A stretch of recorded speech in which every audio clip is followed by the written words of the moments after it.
En fait, on se rend compte que les gens veulent des discours qui soient des discours personnels, des discours clairs, des discours accrocheurs. Et donc, vous avez ici les 3 visuels de la campagne 2019 du denier de l'Église, 3 donateurs, la jeune donatrice, le quinquat donateur, et puis une dame qui a plutôt l'âge quand même de nos donatrices habituelles, c'est-à-dire plutôt autour de 70 ans. Mais l'idée, c'est d'exprimer ainsi la variété des profils des catholiques, mais en même temps un même attachement à la mission de l'Église et un même attachement à leur famille des catholiques.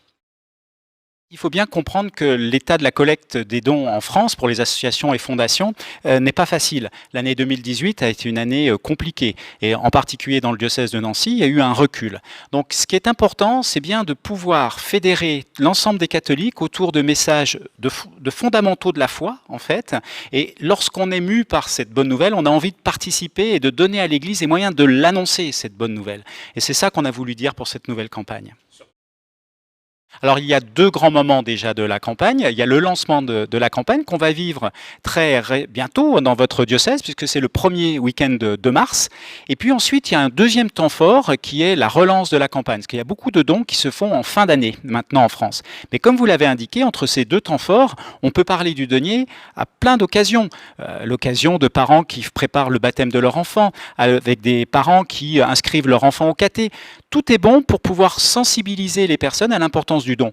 Trop de catholiques ne savent pas encore que l'Église ne vit que grâce au don.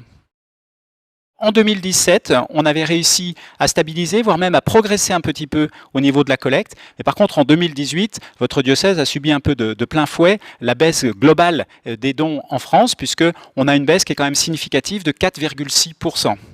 Donc l'objectif pour 2019, c'est de récupérer ce retard. Pour pouvoir parler à toutes les personnes qui sont en lien avec la paroisse, il faut aussi que les équipes pastorales se sentent dans le coup.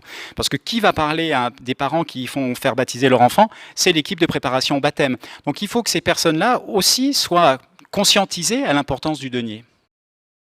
Alors il n'y aura pas cette année, comme depuis 2 ans, des grandes campagnes d'affichage comme votre diocèse le faisait par un moment, mais c'est plutôt des affiches qui vont être posées dans les églises, bien évidemment, mais aussi dans les salles où on reçoit du public, dans les presbytères, pourquoi pas chez les commerçants amis. Et puis on souhaite que ce kakémono, vous avez utilisé le terme, c'est-à-dire cette grande bâche, soit également posée à l'extérieur des églises pour que les personnes puissent les voir. Le prélèvement automatique déjà, parce que c'est un moyen important, il représente à peu près 30% de la collecte.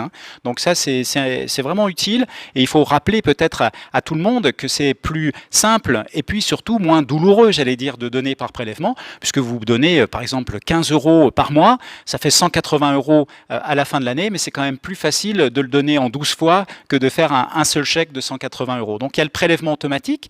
Vous avez un moyen qui se développe beaucoup depuis 2-3 ans, c'est les dons en ligne.